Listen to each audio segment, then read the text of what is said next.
Well, thank you everyone for joining me and for the opportunity to share with you. It's an honor and a pleasure, and I pray that the Spirit would be with me as I share with you what I've had the opportunity to equip myself with as I've done my studies at UPenn, where I earned my PhD, and now as a professor at Barnard College. And so I'm excited for our time together and look forward to your questions. We will have time to process this together, but I'll proceed with the lecture. Hopefully you've done some of the reading, so what I'll be going over will be amplifying that and even extending it a bit. So if you haven't done the reading beforehand, perhaps you'll be motivated to do it afterward. So with that, let's launch in. I'm going to share the screen. Okay, so the title of the talk today is The Backstory to Racism in America, the Socio-Historical Context of Today's Headlines. And so what we're trying to do is unpack, all this information that's coming at us. And in many ways, we think these things are new, or certainly they seem to be uniquely hitting us. And so what I want us to think through is the ways that these events that we're noticing now are embedded in social processes that really have been at work in America since its founding. So how we'll spend our time together, we've just had the opening remarks. I will, in just a moment or two, have you do a personal reflection for a few minutes, just kind of grounding you and where you are personally, perhaps what some of your stakes are. So you can kind of bear that in mind as you go through, and perhaps do a little bit of journaling afterward if you think you feel so motivated. I think this also pairs well with the reflection activity that Jordan invited us to do after his sermon on Sunday, where we would do the investigation of ourselves in terms of how we might have internalized some racist ideations as we've been socialized in the United States or wherever we come from. I'll lecture for about 40 minutes, then we'll do what I'm calling table talk. So Jordan will divide you into small groups, and in that space, you'll be unpacking the lecture and the readings and hearing from each other. And then we will conclude with the workshop-wide discussion where you can ask me questions, ask each other questions, perhaps think through some next steps for the church, or perhaps, or at least where we might want to do some more research and get to know more about the things that I've talked about. So here's your exercise, your personal reflection. So Jordan and Jessica and the Renaissance team, I think, requested that you bring some paper with you. So if you don't have it, hopefully you can grab some quickly. But answer these two questions in just about 3 to 5 minutes. What is your race? I put that in quotes, or racial status, because one of the things we'll talk about is the social construction of race, the idea that this is something invented, not biologically based. Yet I'm guessing all of you on this call know what your race is. How do you know? What are the things that led you to come to understand that? And then under what circumstances did you become aware of your race? And then what do you think are your feelings? What are your feelings about these experiences, and what do you think motivates those feelings? So just take a few minutes to think that through for yourself, and then I'll come back and continue lecturing. Okay, hopefully you were able to get a few things down, and if not, I invite you to continue some reflections later. And as I said, I think this pairs well with the exercise that Jordan has invited us to do over the next few weeks as part of his current sermon series. So the lecture is going to be divided into 3 parts. The first part that you're going to be hearing is what I'm calling, what is race and what's at stake? So if you read the Dorothy Roberts piece, Fatal Invention, How Science, Politics, and Big Business Recreate Race in the 21st Century, there's the main arguments that you should have taken away. And they include, first and foremost, that race is a political category disguised as a biological one. And what that means is that by political, we mean that it's something that's embedded in social processes that what we might call, and what we often in sociology call dominant institutions. So that's federal, state, and local government, the way that market institutions react to you, whether that's the mortgage industry or the corner store. And it's a political category because there's a way in which it's reinforced by the laws in this country. And it's not biological. And by that, I mean that there are no races whereby any human variation maps to a hierarchy or better said, distinct sort of subspecies of Homo sapiens sapien. So there's ancestral decline, which is why your doctor might ask you, does high blood pressure run in your family?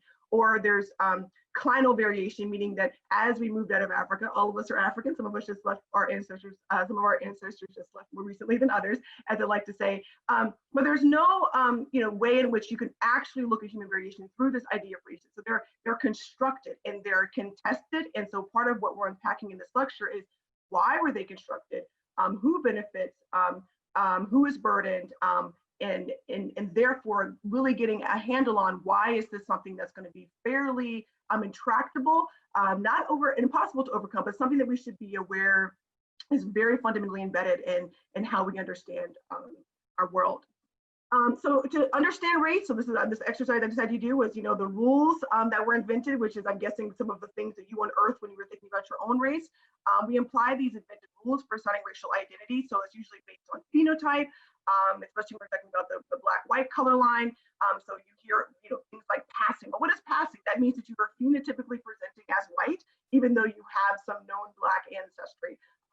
And so the idea is that it could be phenotype based on skin tone, eye shape, nose, hair texture. We can think about these things we can visibly see. But bear in mind, because of the genetic variation that we know is in the human, within humanity, that most of the human variation is still in Africa. So, for example, if the entire human race were wiped out except for Africa, you would still have 99% of human variation, because we spent most of our time evolving there, right? We left 200,000 years ago. So I'm meditating on this because I really want us to get this idea, which is often one of the first that's really key for us to understand, which is really key for us to move forward, which is that race is only a social construct. There is no biological basis for it. So that's my reason for really meditating on this for a moment. White identity then, as we start to think about this process of racial formation, white identity becomes something whereby it gains economic and political value. So to be white is to have access to the political structure, to the economic resources, to the social status that allows you to have a quite high quality of life. So what's at stake is who bears the benefits and the burdens of society, especially as we move forward in different forms of capitalism that become modern industrialization and today's more advanced forms of industrialization, even beyond what we tend to associate with the mechanization that happens in the 1800s forward. So these racial boundary lines are contested. So this idea of the color line that I just brought up, as we've evolved as a country, and certainly if we look globally, racial boundary lines are shifting in terms of who's included, who's not included. So later on in the lecture, we'll get to the mass immigration portion of our country's history, where Italians and Irish people were not originally considered white. They were in this liminal space between Black people and white people, and there were a number of different mechanisms that allowed them to be adopted into whiteness, we might say, but they weren't originally part of what was considered the white mainstream. Asian Americans and Native Americans are also certainly part of the racial hierarchy here. And we'll talk about how Asian Americans often fit in as sort of this in-between category between whites and Blacks and triangulated. Native Americans often are just not mentioned. We almost have a politics of erasure around them, but certainly indigenous people were here first. They're the people whose land is being taken as this country is developed. So racialization, Roberts told us, starts in the 15th century. And importantly, we want to think about, read the Bible. Slavery is mentioned in the Bible. Slavery is as old as humanity. And so we want to think about, well, what makes slavery in the modern sense of how slavery will come to be part of our world, say from the 1500s forward, late 1400s, 1500s forward. Like, what is distinct about this form of slavery? Why does it still echo with us today in all the ways that we see in such horrible fashion? And two of the things that she points out is that race in this case becomes something that is immutable. And so this process means that once you are deemed Black and you're conflating the idea of Blackness and being people of any known African ancestry, which is where we get this idea of the one drop rule, that it's immutable. Once I know you're Black, I know that you're somehow less human, because there's this inherent differentiation that is being created in order to justify the terms of the Enlightenment in Europe, this idea of the universal rights of man, and the fact that Europe is going to build its wealth on genocide, first of all, removing Native peoples from their land, and the free labor of enslaved Black people. So this idea is the African is inherently enslavable, and it denotes your permanent social value. So there's something that I know about you and your place in society, your relative ranking among humanity, by virtue of knowing that you are of African descent. So as we think about the specific policies and processes that are manifest that reflect this logic, one of the key moments, I'm a Virginian, I went to William & Mary for undergrad, I grew up in Nova, so any DMV folk in the house. Hello, hello.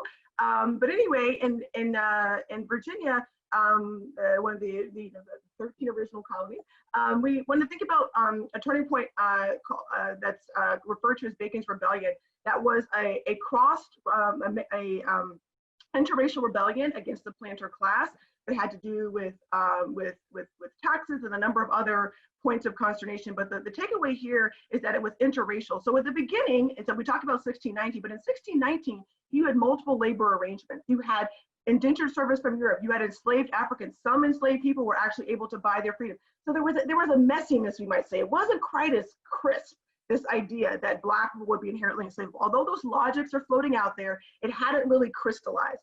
So what you're seeing is, we might kind of say, this sort of specificity that's going to be with us really kind of taking shape in the late 17th century.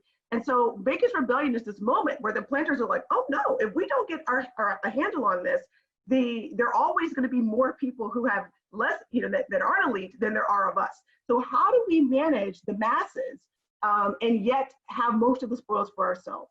So one of the things that you start to see is this idea of the slave coast, this idea that Black people are inherently, as I said earlier, inherently enslavable, predisposed to be subordinate to white folk. And so what is offered to what we might call working class whites, meaning whites that weren't especially well off materially, but living a decent life, but also many of them quite poor, is you say, oh, you may not be living the luxury that I'm living as the master of a so-called plantation. I call them forced labor camps. But what you do get is you get to police Black people. So your original slave patrols, for example, the overseers are your working class whites. And we'll talk about how in many ways the slave patrols in the South are the sort of progenitors of them are, there's a line between them and police forces in terms of how Black people social control is realized. So we also want to think about the Negro and enslaved becoming so synonymous that even if a Black person were to become free, their lives are still quite precarious. So we have free Black populations throughout the country, including in the South, but especially in the North. So we think about people like Frederick Douglass, people who what we call self-emancipate, right? Runaways, but they self-emancipate, as well as people who are born into freedom because they're the parents of people who had self-emancipated, and so, so they're tradesmen, they're businessmen, they're doctors, they're lawyers, but they're a small fraction at the Civil War. They're about 10% of the population, and at any point, essentially, your word would never be believed over a white person's word, right? So that paper that granted you manumission, for example, could just be torn up in your face, and you could be sold into slavery. So if you've seen the movie 12 Years a Slave, you have a sense of what I'm talking about. This idea that your existential being was always inherently a threat because of the institution of slavery. So this is really crystallized in 1857. So this is a little bit less, 4 years before the beginning of the Civil War. But certainly the logics of this have been manifest for over 150 years or more at this point. But in Dred Scott, the decision that is perhaps most famous, Justice Taney says that Black people have no rights, which the white man is bound to respect. So in this case, Dred Scott has said, my so-called master brought me into free territory. He sued for his freedom, and the court said, at no point does it matter where your so-called master has taken you. You are forever a slave, and you have no rights that the court will make legible that are distinct from the rights of your master. You are an appendage of the master. So we want to think about the complexity here, right? So we've talked about this anchoring of white being superior, although certainly variation in the white experience, Black being the supposed, well, both of them supposed, Black people on the bottom half of this continuum, but variation within both of these categories. The other element of variation we want to keep in mind is that we have Asian Americans entering the U.S. in the 1800s. Many of them are pushed due to the politics of what's going on in their own country. So, for instance, in China, you have the opium wars by virtue of what England is doing in China. You have some of the modernization going on in Japan. So we can think about how there are push factors in Asian countries. Pull factors here include that we have mining demands, we have the transcontinental railroad being built, and a plantation economy that's developing in Hawaii, which is where most of the Japanese people originally go, although many also come to California. And later, we'll have Korean immigrants, we'll have Indian immigrants. But the first two large groups are Japanese and Chinese. But very quickly, this model minority that's doing a lot of this work in the West, and that in many ways is preferable to enslaved Africans because they're willing to work for lower wages and by virtue of their either immigration, other kinds of social marginalization. So they're considered, they're privileged, as it were, as a type of labor, but they very quickly become the yellow peril, right? So this model minority to yellow peril is a theme for Asian Americans. And so at this point, the yellow peril becomes clear after the Civil War, and the South and Reconstruction has ended in 1877, and the South says, oh, wait a second, we're going to effectively kind of get to do slavery 2.0. So we really don't need these Asian people, do we? So what your first Chinatowns, for example, are essentially Asian men, who can now not bring any women, and who are also socially marginalized, being forced to live in these Chinatowns. So the Chinese Immigration Act of 1882 makes that explicitly clear. The 1924 Oriental Exclusion Act excludes pretty much anybody from the so-called Orient, which is another way of talking about the foreigner or the other in a specific way that has to do with the Middle East and the East, in terms of how Europeans are conceiving of them. The courts themselves vacillate in terms of Asian status as white, their degree of access to privileges and rights. There's a case before the Supreme Court where this man who's Indian, he said, if you're using this term Caucasian, which is the sort of pseudoscience term for white, I come from India. I live in the foot, at the foot of the Caucasus Mountains. How could I not be considered Caucasian, therefore white, and therefore have access to all the spoils of whiteness in America? And the courts are like, oh, no. By any common sense standard, you're not white, which means phenotype, right? So we see the courts reaching for logics that allow for them to maintain this color line and to maintain white domination. For Latino and Latinx Americans, Hispanic Americans, we can think about the Mexican-American War, which precedes the Civil War, declaring that they are free white persons. So Hispanic Latino is an ethnicity, not a race. And so usually, there is this way in which they're usually not considered Black, but we have to think about Afro-Latinos, right? So things like skin tone, right? So if you're Afro-Puerto Rican, if you're Dominican, you're going to be racialized as white, even though you may or may not identify with a Black or white racial categorization as we conceive it in the United States.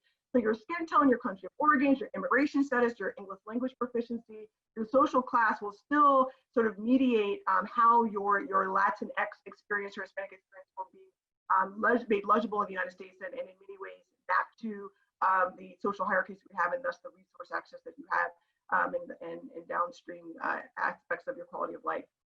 The turning point for all of this, which we won't have time to get into in this lecture, although we can talk about it in the Q&A, is 1965 immigration reform, which ends the quota system that was established after mass immigration in the 20th century. And so now immigration is based on family reunification and your job skills, which is how we have this significant increase in Asian American, Latin American, and Caribbean folk coming in the wake really of the civil rights movement and the opening up of our country to people of color around the world. I just want us to zoom out for a second. I've given you a lot of words, but sometimes it's important to think about things spatially, just to kind of remind ourselves where we are in US history.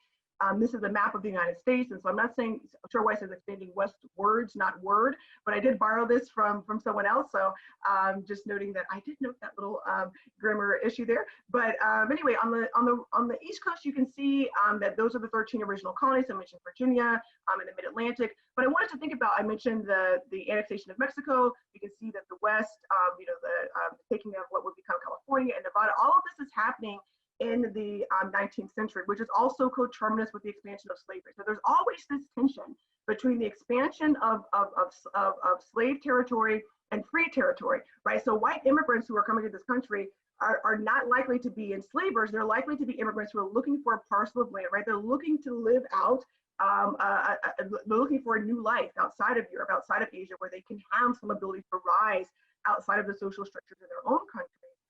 But the planter class is constantly seeking to make money through this thing called slavery. And so it's going to, as we know, take a war to end it and constitutional amendments. But I want us to think about how our country is evolving and how it's evolving during this expansion of slavery and with this racial hierarchy in mind. So it's embedded in these social systems that are very fundamental to our founding.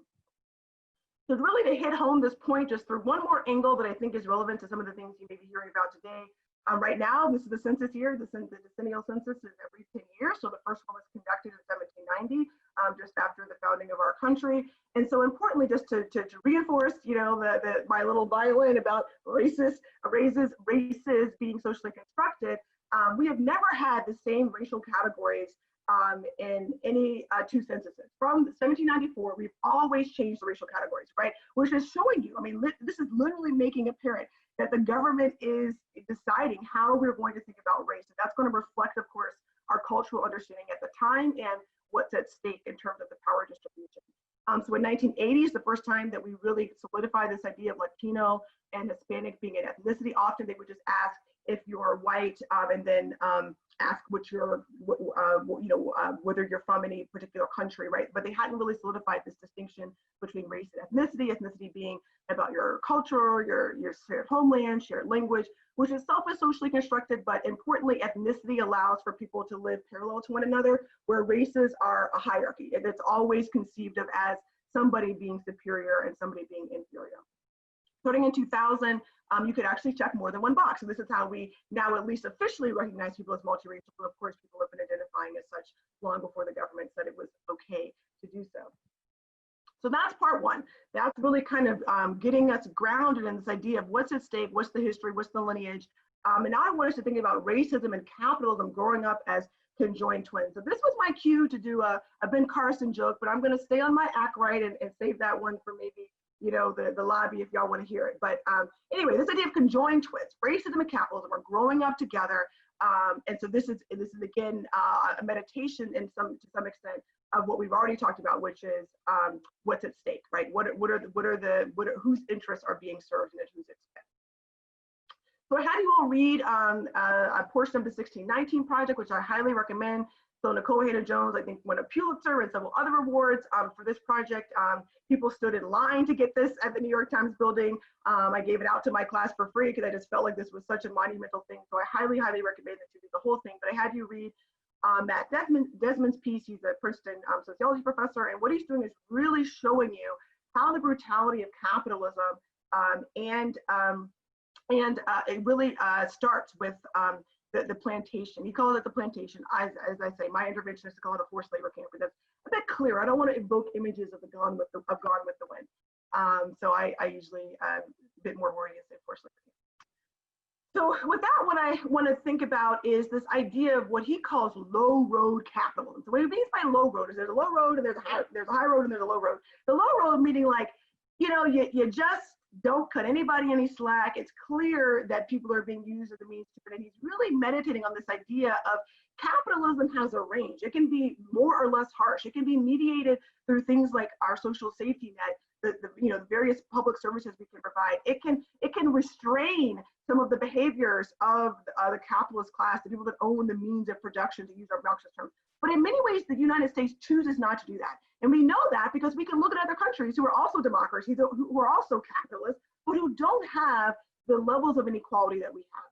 So some of the things that he points to nail this argument are that our worker wages are held low as businesses compete over price, not quality. So even today, many of the new jobs that are created are not living wage jobs, they're part-time jobs, there are no benefits, but yet we laud them as an indicator of economic growth. So we might ask more questions. What kinds of jobs? What is the quality of life that is conferred by them? What is your experience working these jobs? Productivity increases through punishment, not incentives. You have a high level of poverty and inequality, right? So there's this thin elite, and then increasingly you have a middle class. That's more of a 20th century phenomenon in the United States, after the United States invests in many ways in the middle class, specifically white people. The ladders are pretty much exclusively for them, which just grows what we now call the black-white wealth gap. This is one of the cumulative ways that we measure the discrimination people of color, but specifically Black people have experienced.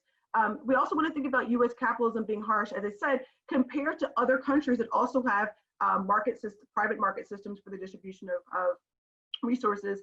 and are also democracies. So the OECD countries are the Organization of Economic Cooperation and Development. So this is England or the United Kingdom, Australia, Canada, people we consider our peers, Finland, Sweden. And so we notice that we have a low unionization rate compared to them. We have fewer worker protections. As I said, we have a paltry social safety net. So that's everything from healthcare to parental leave benefits, to who picks up your water and picks up your trash and provides your water. In the United States, our economic might really reflects our willingness to use violence to extract productivity from laborers, right? So originally enslaved people were literally whipped, induced to produce more. And this logic of inducing labor through violence is something that is still with us. So slavery is in our DNA. It's part of American capitalism. If we want to think about the commodity that really solidifies the sort of value of slavery, enslaved people, it comes in the 1800s with cotton, some of the earlier cash crops for things like tobacco. I mentioned Virginia. So Virginia and Maryland, for example, were big tobacco country. But as we move into the 1800s, you see that that cotton is increasingly going to be this commodity that in many ways serves the same purpose as oil does today. So often we look at oil trade as sort of a benchmark of how our economy is doing. Cotton kind of served that same purpose, a sort of core commodity in the 1800s. And importantly, it requires a lot of land. If you don't take care of the land, it leaches a lot of nutrients, and many planters were looking to make quick money. So they didn't really take care of the land. They didn't take care of the workers, right? The idea was to just make the money. This was, again, this theme of, right, the short-term gain without thinking about the long-term consequences. Again, emphasizing that as we're taking more land, we're removing indigenous people from land. And so the cotton gin really is what spurs this growth in 1790. So there were some intimations at the Constitutional Convention in the late 1800s, late 1700s, excuse me, around manumission. So but the cotton gin in 1790 really kind of shows that if we release enslaved Africans, we're, we, meaning so very much the royal we, enslavers were going to lose out on a lot of money. The country would lose out on a lot of money in terms of who was running the country at the time. And so we want to think about how this led to greater demand for enslaved people. So no new enslaved Africans were at least legally imported after 1808, although we know there was smuggling. So you may have heard about the book Barracoon by Zerino Hurston, which shows that smuggling was going on even up until 1860. Just a little aside, if you hear people say something like, so-and-so sold me down the river, there was a big move, a shift of enslaved Africans from the upper South to the lower South as cotton is becoming king. And so in many ways, this is when African-American families were broken up. And I hesitate to say African-American at this point because they're not citizens, they're enslaved African people who would later get citizenship, become Americans, but in many ways, their status as Americans was still being contested. So I think we want to think about what we mean by American, who's American, as sort of this question, and not me saying that African-Americans don't deserve that title and haven't worked for it, but just a sense of, again, this political category, what we mean by people's status at any given point in time. So slavery and industrialization, we don't want to let the North off the hook. As Malcolm would say, there's not the South, there's just up South and down South. So let's not, wax eloquent about the North being liberators. In many ways, they just didn't have that many Black people. And so we see with the Great Migration that a lot of the same logics will travel, will be manifest in the North as well as the South.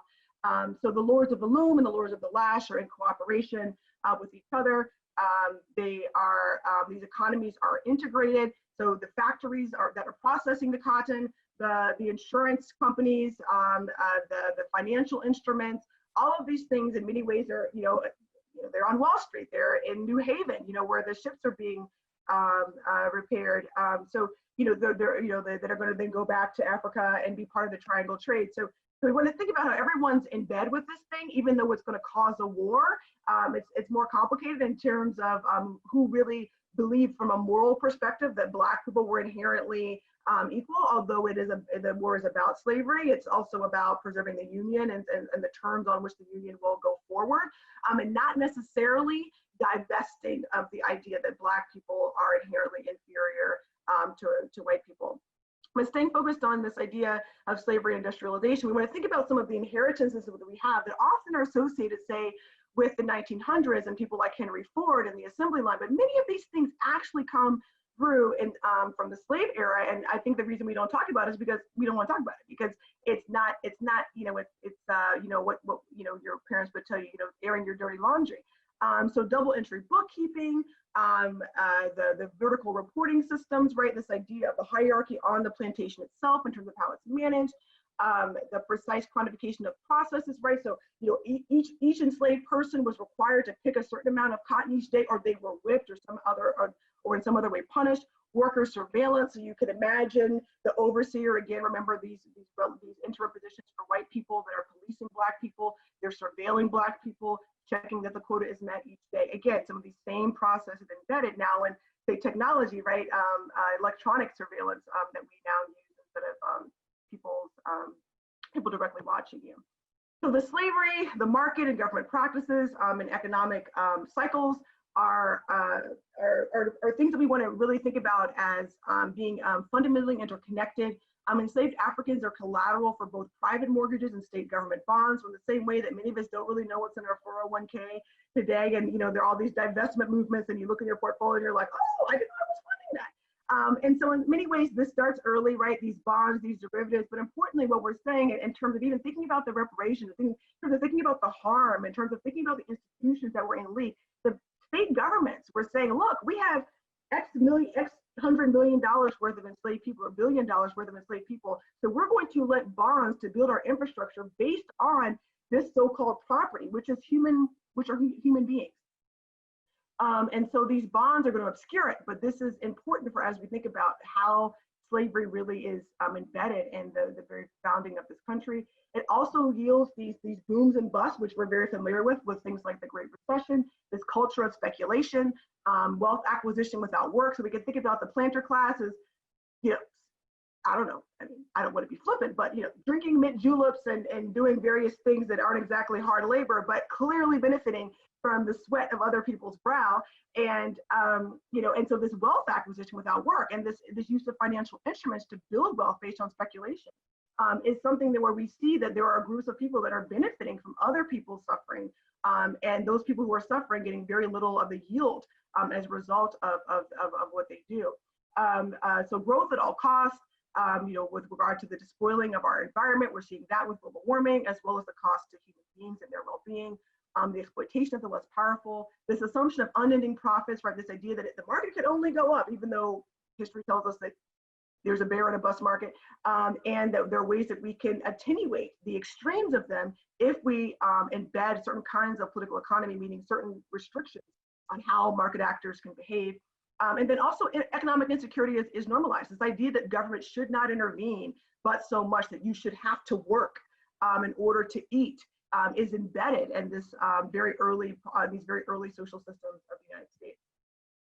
So just to really distill these legacies, since I've said a lot, we want to note that slavery negates enslaved people's personhood and their autonomy. It depresses wages of all people. It becomes this metric for measuring freedom. So I would recommend to you people like Angela Davis, who has a series of essays in the book called The Meaning of Freedom, Ruthie Gilmore, who's part of the prison abolition movement, you know, so all of them sort of meditate around like, what does freedom mean? And why is our notion of freedom so cramped?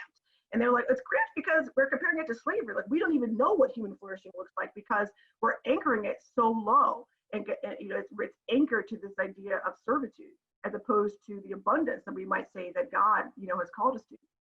It establishes the use of violence as a means to force labor productivity.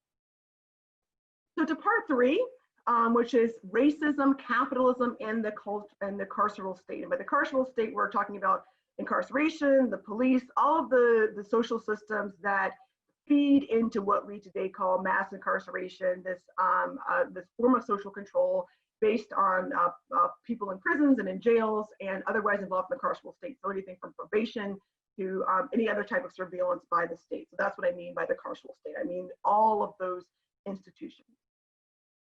So to zoom out, just to give us some perspective on how the U.S. sits, because I think sometimes we you know, lose sight of just how extreme we are. In the United States, if we're looking at international rates of incarceration per 100,000 people, the United States far outstrips any other country. So one of the important things to keep in mind is that we are 5% of the world's population, but we have 25% of the world's incarcerated people.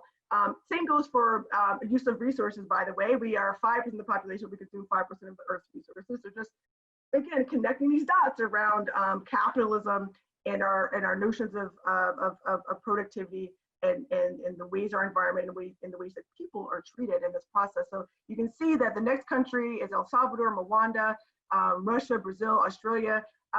So many of these countries are not exactly what we call so-called peer countries based on, say, their economic, their GDP or their influence in the world.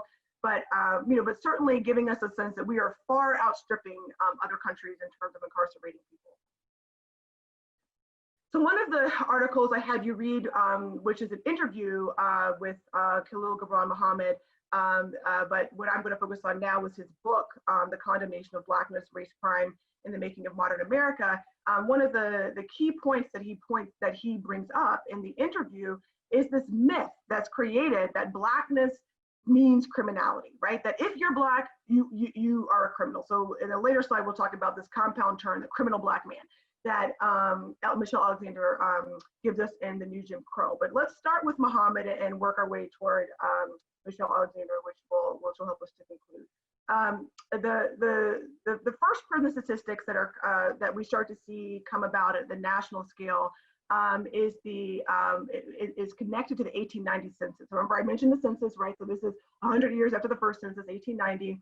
And importantly, this is the turning point because in 1890, we're 25 years after the end of the Civil War. The Civil War ends in 1865. Reconstruction ends in 1877. And so we now have a generation of Africans, so now citizens, right? So the 13th Amendment abolishes slavery, except if duly convicted of a crime. So that's your cue for how the mass incarceration will be enacted, right? Is that you convict of crimes, and then from there we can do with you as we will, as it were. But so I would recommend to you 13th by Ava DuVernay if you're interested in a meditation on this. That's a documentary I think that's currently available on Netflix. But anyway, so we have this first generation after slavery. So the idea is, well, how are people of African descent, now Americans, in the sense that they are now legible by the state as citizens, how are they doing with their freedom? What is life like outside of slavery? And so it becomes this basis of national discussion around crime. Importantly, crime among all racial groups in cities is quite high, and Blackness is not initially the sole signifier. But what they are finding as they're culling these statistics that are coming in from state and local governments is that Blacks are 13% of the population, which is still roughly the number of African Americans in this country, but they're 30% of those convicted of crimes. But this is highly misleading.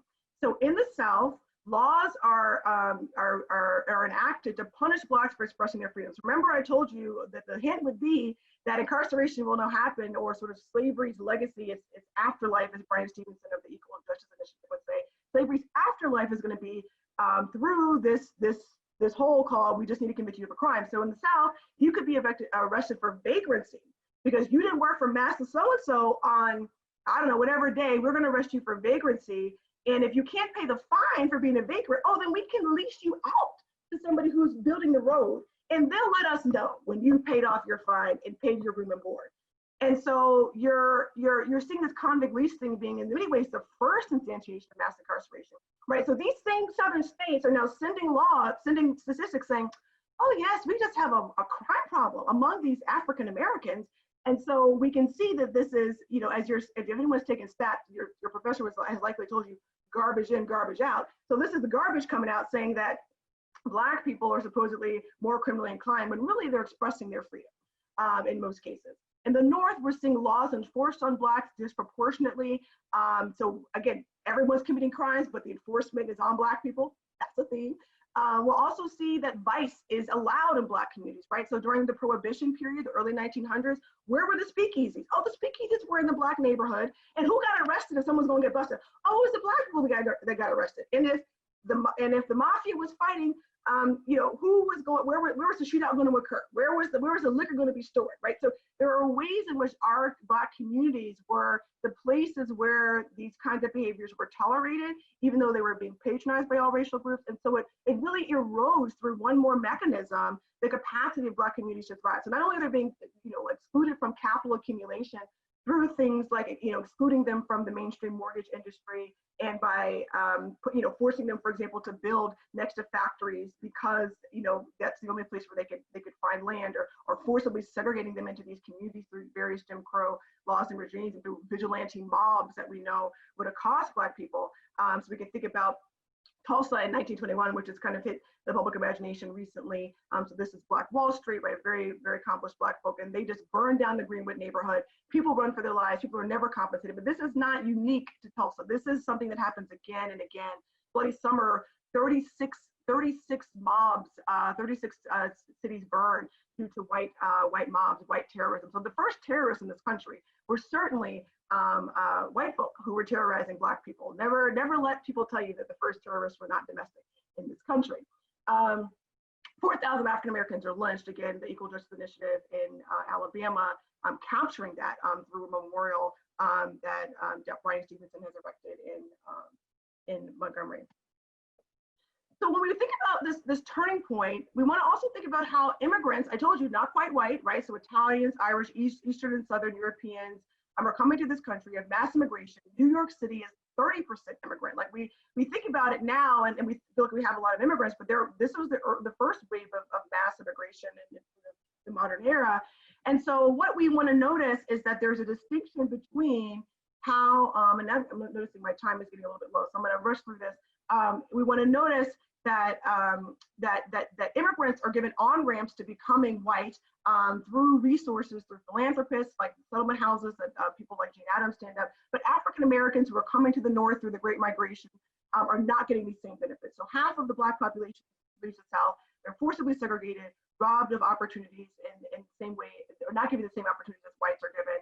Everything from the Social Security Act of 1935 to how the GI Bill is later implemented after World War II. But let me move forward because I'm noticing I'm running a bit out of time here. I want to notice that there was resistance from African Americans from the NAACP to more historically Black colleges and universities, which are the places where African Americans can get educated because they're excluded from white institutions.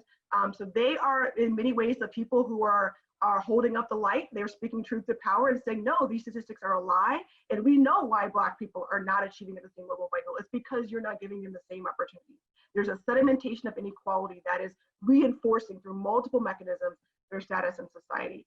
So this racial uplift model is one that is seeking to demonstrate Black people's fitness for their rights, right? Why should they have to prove anything? They're citizens, but yet Black people are continuing to prove again and again that they are fit. But we want to also keep an eye out for this respectability politics model, which sometimes can start to sound like victim blaming, whereby people are asking for Black people to sort of prove their worthiness before they're invested, as opposed to saying the reason why they have all of these problems concentrated in their communities is because they have been deprived of resources. So this is my last slide because I want us to have some time in the groups. And I mentioned this earlier, so we just won't get into it. But the idea of the conflation of crime and Blackness becomes part of our logic. Our courts are now going to reinforce this idea as we move after this toward after you have the civil rights movement and you have the breakthroughs of the Civil Rights Act, the Voting Rights Act, et cetera. The Supreme Court is going to increasingly walk away from a full-throated enforcement of those laws. So for example, disparate impact, the fact that African Americans have a different experience than whites is not enough to force state intervention. You have to prove that you specifically were discriminated against. We know the war on drugs creates this warrant for Black people to be policed in ways that white people are not policed, in many ways fuels the mass immigration that we saw in that chart that I started with. And then we want to think about the fact that there are these unique aspects of contemporary incarceration that are going to really lead to a comprehensive system of social control that uniquely affects Black people. They're marginalized across social domains, right? So the incarceration is one of the social domains that they're excluded and extracted from. They have fewer well-paying jobs. They have fewer underperforming schools. We think here about the school to prison pipeline. They're not educated and they're set up in many ways to be on the social margins. They're more likely to be caught up in the criminal justice system. Although we know no one's excluded from being policed. We know just being Black is enough warrant to be stopped. Also low quality public goods and services in Black communities. And so this reinforces Black people's subordination to whites through non-explicitly racial legal, but yet legal means, right? So never explicitly saying it's because you're Black, but all of these processes are reinforcing Black people's social status. So this colorblind logic is that if we don't say it's about race, then it must not be about race, as opposed to saying, well, what is the socio-historical context of how these laws are being enacted? Who are they affecting? Who is most able to participate in markets? How are people using these logics of racial difference to justify treating people differently? But important, the reason that's done is because certain people are benefiting from capitalist regimes that are based in racial schemes. And so with the sedimentation of inequality is a really important concept, I think, to carry with us, to think about this idea of the reinforcement through multiple angles. This is the birdcage of Black people's subordination, and that Black people's subordination is a complement to white people's domination, that you don't get white domination unless you're extracting from and excluding from Black people. And so that's what's at stake. That's why race is important. So I will stop there because I want us to have some time for table talk.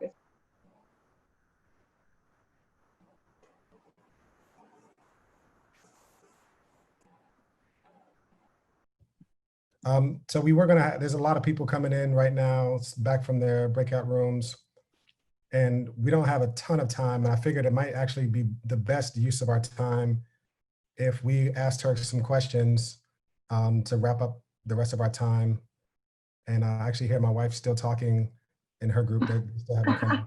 Well, I mean, I don't want to abuse any much time. I don't know what your time was like, Jordan, but since I went over a little bit, I'm happy to stay for a few minutes over 9 if people want to ask me a few questions. I don't know what you and Jessica have going on, so I don't want to take your time. But I mean, I'm happy to stay on for a little bit longer since I'm a co-host. If I can do that, if we want to. Yeah. No, I'll happily make you the host. I'm not ready to get off either. I just want to respect everybody's time and your time. Yeah. So I think maybe just tell everybody at 9. It ends at 9. You know, I was no disrespect at all if you need to get off, but for those who want to stay on, since I think may have more to ask. And so yes, this conversation was recorded, and we will be sharing the recording. Yeah. So, Dr. Sims, would you prefer to take some questions now? Would you prefer to kick it back to the Sure, we can go with questions. If people want to write into the chat a comment or a question, you know, sort of how they want to use the discussion period. Sometimes they say, are there comments, questions, or epiphanies? I heard people talking about Bacon's rebellion, and people talking about, for the first time, hearing that race is socially constructed. So, you know, I think there are a number of things that maybe were aha moments for people, or maybe things they want to follow up on. So I'm happy to go down a road that maybe they didn't get a chance to go down, to answer clarification questions, to do whatever makes sense for how you all want to spend the time to continue to unpack this. Yeah, the one question I heard in the one group that I peeked in was, what does change actually look like? I mean, what needs to happen? I mean, this big behemoth that you presented to us, this nexus of race and class and capitalism, what needs to happen for its dismantling, as the term that is going all over Twitter? Right. Like defund the police, or, you know, whatever the new term is, which of course, you know, I think if you unpack it, usually means reallocation, but it's more than reallocation. It's really a reimagining, kind of that third question of what society looks like when you're going to manage conflict without the kinds of force that we have been using. But even that, I think, misses the issue, which is why I took it all the way back to slavery, which is how we first started with the fact that everybody is fully human.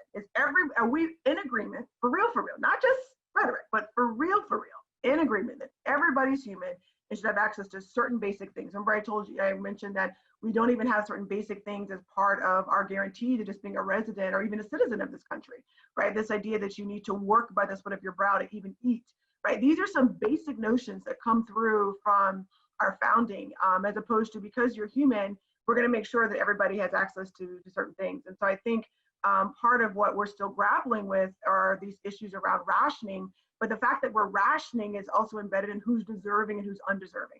So these logics of who's human are also connected to these logics of who's deserving. So, I mean, I think real change, you know, is going to be multifaceted, multi-pronged over time. But I want us to first map out what are the dominant institutions that shape what we call our life chances. So in the groups that I was in, people talked about schools, but it's not just schools. Once you get out of schools, you need to have a job. You need to have a living wage job. You want to live in a neighborhood and not have it next to a landfill. That means that we've got to address how we use our waste. That means we've got to address things like global warming. So there's so many avenues. I think, Jordan, your prompt to us in the sermon was really great, which think about, well, what are our burdens, what are our interactions, what are our talents, and then embedding ourselves in institutions that are doing this visioning together. And so it's going to be this sort of, here's the race that I'm running, let's run the race that God has put before me, looking unto Jesus, the author and finisher of my faith. What is the race that God has given me? How can I find like-minded people? And how can we work together to sit at the feet of people like Angela Davis, like Ruthie Gilmore, some of our elders, like, participatory democracy, Ella Baker, who really is part of the grassroots movement in the South that, is creating SNCC and the movements that give us the opportunity to even have this conversation now. So what is it going to look like in the 21st century? So I think if we're not going to get overwhelmed, it means, okay, what is the big picture we're striving for? Even if we can't quite manage the details, what are we broadly speaking saying we're reaching for? And then how do we, as your advisor in school might have told you, how do you look at your deadline and then work backwards, right? How do we work backwards? What are the things we need to infill in order to honor everyone's humanity? What are humans' basic needs? What are our distribution processes? What kinds of political regimes do we need, right? So Stacey Abrams is saying, look, how are we, taking people off the rolls in ways that clearly fly in the face of the Constitution, but no one's saying boo about it, right? So that's her lane, right? So that's participatory democracy, and that's how she's going to contribute, right? And there are people that are in the environmental movement that are looking at the intersection of climate change and environmental justice, the ways in which Black people, brown people, Latinx people, the people picking our lettuce, as well as the Black folk in the places like the Bronx, who experience planned shrinkage and who to this day have the highest asthma rates and the highest incidence of pollution by virtue of the distribution centers in New York City and the highway routing. So all of these things are interconnected, is what I would say. And so think about the big picture and then find your lane within that, but always think about how your little lane is fitting into this broader ideation around God's abundance. We're all imago Dei. How are we going to connect those dots between that recognition and the kinds of social systems that we're creating? That was good. Think about the bigger picture, find your lane, but don't forget about how your lane plays into the bigger picture, into the larger vision. That's what it was.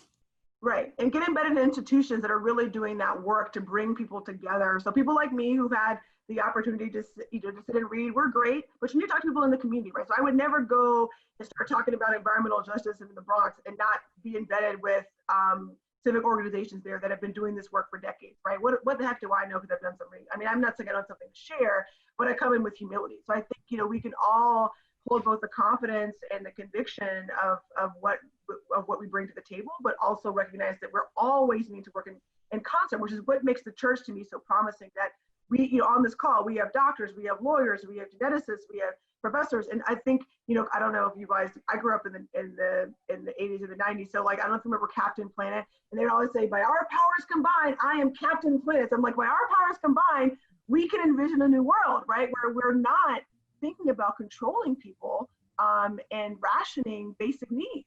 Like, what is this world? This is not the world that God, right? On earth as it is in heaven. This ain't heaven, y'all. We can do better. But the question is, do we really want to do better? Are you willing to put the skin in the game? Are you willing to sacrifice some of the privileges that you have and some of the ways in which we're complicit? So I start with myself as a Black woman. I'm like, okay, so I have class and race disprivilege, but I make my check comes from Columbia. So in many ways, I eat the king's rations. So if I'm up at Columbia eating the king's rations, but acting like I'm not a Black woman, like I'm not a Jew, if we're using the metaphor of sort of Daniel at Nebuchadnezzar's table, then I got to hold myself accountable. At the same time, it's true. I'm not a white man with full professorship at Barnard in Columbia, right? Who has a very different experience than I do. So we have to be able to hold these things with agility. Think about your context, your environment, work in concert with others, with both that confidence, that humility, that willingness to learn, and that willingness to dig in to what's going to be a long haul process. That's phenomenal. Keep the questions coming in, y'all. And again, if you have to step off at 9, we certainly understand your time. And Dr. Sims, I think they would keep you on until midnight, so you should have a hard, you need a hard stop time. I guess. Let's say 9:15, and then that'll. And are you looking at the chat for questions? I'm seeing a lot come in there. 52 comments at this point.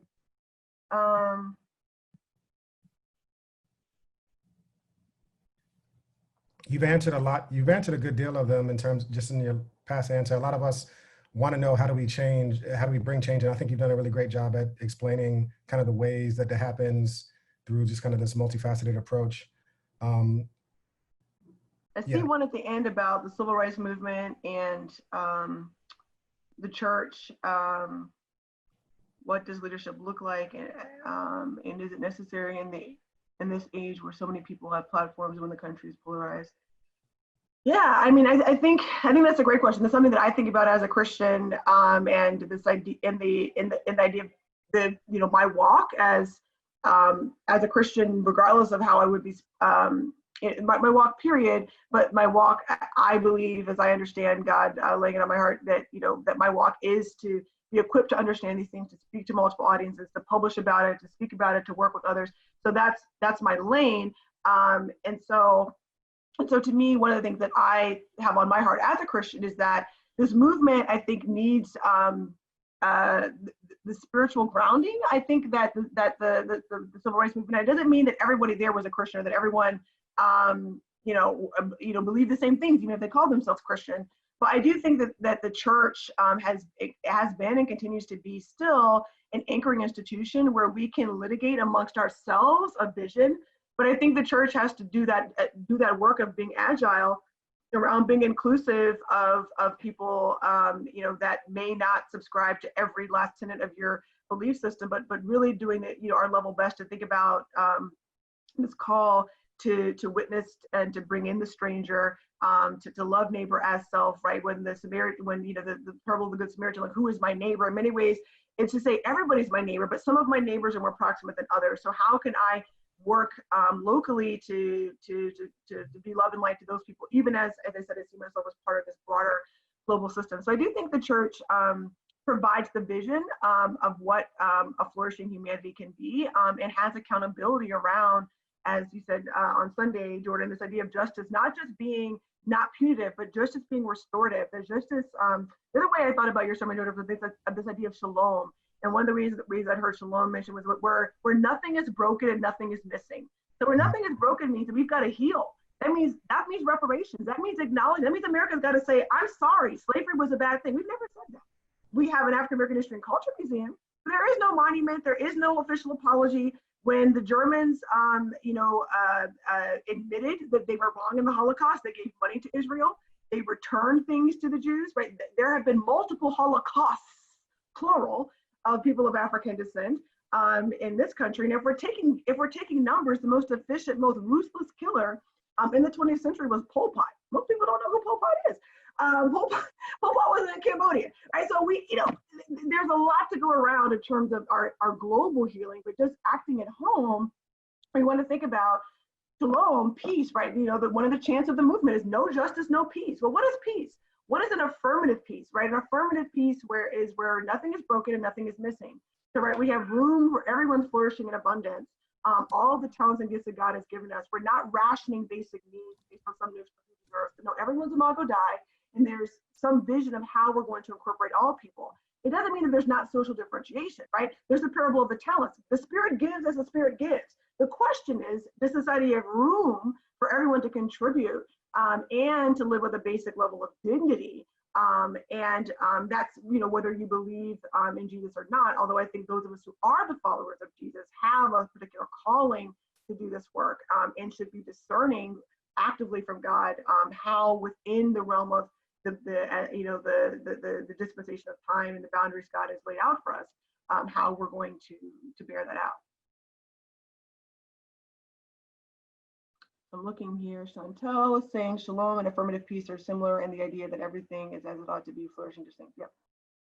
Agree. So there's some other questions. How are we to understand God's sovereignty? Not everyone's happening. Just means believing God is in control of things. Yeah, I mean, I definitely think God's sovereignty is here, always here. I also say that, kind of people ask, about Revelation, like when are end times? I'm like, people have been trying to predict end times since forever. What I see laid out in the Bible, whether you're reading, the Old Testament or the New Testament, you're seeing this understanding of of inclusion, of stranger, the idea, you know, the Jewish identity, the Israeli identity of coming out of the Exodus story, of God being, you know, being a liberator. Certainly the New Testament idea of abundance and flourishing, that God, you know, came to give life and to give life abundantly. The ways that we're called to be servant leaders, the ways that we're called to be self-sacrificial. You know, if you look at the Beatitudes, you know, blessed are the poor in spirit, and it's all of these subversions of power dynamics. And so I think God is calling us, you know, in many ways. I think one of the things, you know, at least in pastoral care here, is that 90% of what everybody's supposed to do, you know, to live out their call, you know, is the same for everybody. It's only 10% that's really like unique to me and unique to you. And so I think if we're actually witnessing to Christ, witnessing as Christ believers, then we should be on the side of thinking through how can we be light and love. And to be light and love does not mean we have to wait for a burning bush from God to say that we should be treating people in humane ways. And so to me, like that's sort of endemic to the walk. And then the question is, what is the specificity of that in my place and time, according to my talents, according to my opportunities, and how am I actively discerning that? So God is always sovereign. God can always intervene. God can give us a miracle. Ultimately, justice will roll down, right? That means it's got to come down to us. But we can also reach up, and God has told us that we are to go out and, you know, and to offer. And, you know, if people reject you, wipe the dust off your feet and move to the next town. But we are to bring the love and the light, seeking the Spirit along the way as to what that should look like.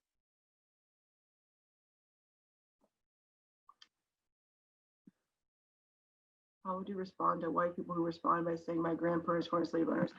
Well, this is one of my favorites, you know, my grandparents were slave owners. One of my quips, if you want my flippant Angie on the street answer, it's, well, do you celebrate the 4th of July? You know, because many of our ancestors came, you know, they're white ancestors that came during the mass immigration period, but they still claim the 4th of July and they still enjoy the fruits of whiteness.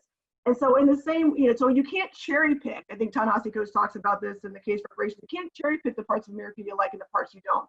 Even if your grandparents were not slaveholders, they benefit from the dividends of slavery. So let's take, for example, they came in during mass immigration in the 20th century. I didn't get time to talk about it, but the Social Security Act of 1935 explicitly excluded Black people because of the categories that they worked, because the categories they worked in were not covered by Social Security. So pretty much a whole generation lost out on old age pensions and worker protection.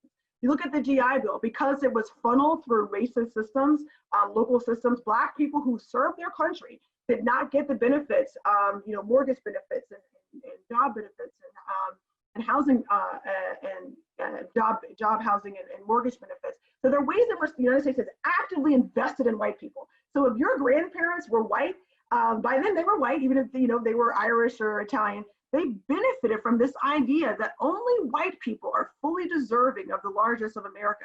And that is rooted in slavery.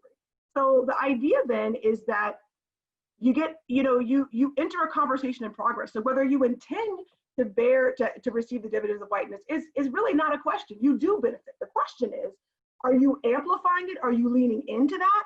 Or are you distancing yourself from that and trying to create alternative systems that actually include everybody? So there really is no neutral, I think, is one way of thinking about this.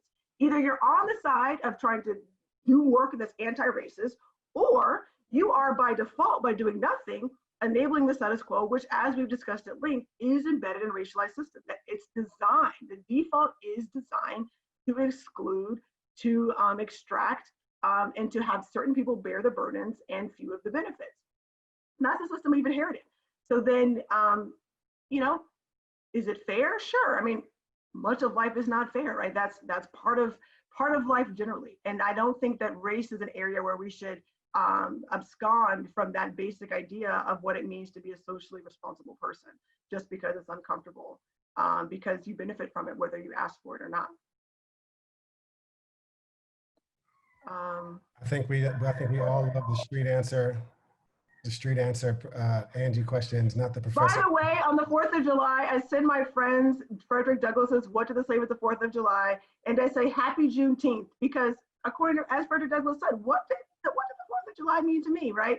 Juneteenth, for those that don't know, is enslaved people in Texas in 1865 and June 19th, finding out that the Emancipation Proclamation had been issued. But of course, the Emancipation Proclamation only released people who were enslaved in territories in rebellion. So for example, Maryland, enslaved Marylanders had to stay in place. Their letters to President Lincoln saying, Mr. President, am I free? He's like, nope, keep working, because it was only in places in rebellion, right? So this idea being that if you are the property of slaveholders, then in a time of war, any property belongs to the conqueror. So enslaved people were considered, property of Scott that were taken from slaveholders. So that's why you need the 13th Amendment, because the status of Black people was still in question. The Emancipation Proclamation is sort of the originating idea, but it was not really solidified until you had the 13th Amendment, and then the 14th gives citizenship, and the 15th Black men the right to vote. But anyway, the hood answer is always fun. So say Happy Juneteenth and watch people react. What do you mean Happy Juneteenth? Give them a little lesson. Tell them what it is. All right. A lot of people are asking about a reading list to follow up with this, maybe in a follow-up email. Asking about a follow-up for what? Follow-up reading list. Say that again, something you cut out. I'm sorry, a follow-up reading list.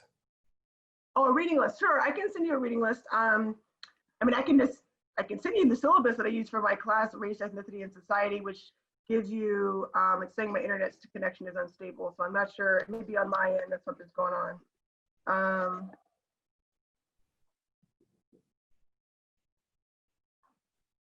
We can hear you. Okay, you can hear me? Okay. But I guess I was in your reading list. I have a whole course on race, ethnicity, and society, so I can dig into almost everything that we talked about today at length, and I can, allow you all to maybe tell me what you're interested in, and I can send you those readings, and then we can just kind of do more of a conversational style as opposed to me, leading you through a lecture. So I could be easily convinced. I'd be easily convinced to do that. So I'd be happy to. Maybe one or two more questions, and then we can wrap it up. Can we create a space to talk about this more? I guess that's for Jordan to answer. I think you're thinking about things like that all the time, so I will defer to the church on how that's going to work.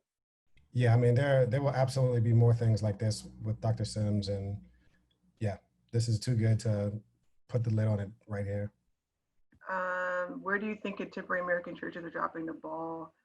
Yeah, I think those are some of the details that probably are too much to get into, given that we're going to be wrapping up pretty soon. But I think that could be one of the topics we delve into, which is something that I'm really interested in understanding more about myself, is the history of the role of the church in these social justice movements and the work the churches are already doing, and then thinking about, how we may be dropping the ball on some of these social justice issues. So how do we learn from, our elders, and then how do we bring forward, I think, the witness of the church at this moment? I think that's a great place for us to add value that I think really isn't there. I think a lot of the people that are in the movement now, prominent in Black Lives Matter, and even some of the celebrities get a lot of the attention, or not just celebrities, but people like Al Sharpton that give eulogy at the most recent person, unfortunately, who's been killed by our system. I think what's missing is still the church, and so I think that's a place where we could definitely add some unique value that I think is not quite there yet, fully fleshed. And I think that now there's a spiritual richness I think that's missing from the movement that I think we can add, and I'd be happy to explore with others who are interested what that might look like. Okay, maybe one more, and then we'll wrap it up. Okay, so people are sharing good information about Matt Desmond, who wrote Evicted.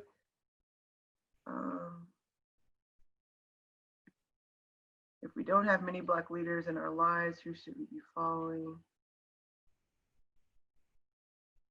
Yeah, I think there are a lot of Black leaders, and I think, and this, one of the things that's happened in the last 30 or 40 years is just the erosion of what we call sort of institutional gatekeepers. So there are a lot of thought leaders out there, as I think one of the difficulties we have is the gift and the curse of more information, because with more information, you have to sort through and find the leaders, and it takes more to break through. And then often the people that get the most attention are just the most dramatic, not necessarily the most effective, or those that have people's best interests at heart.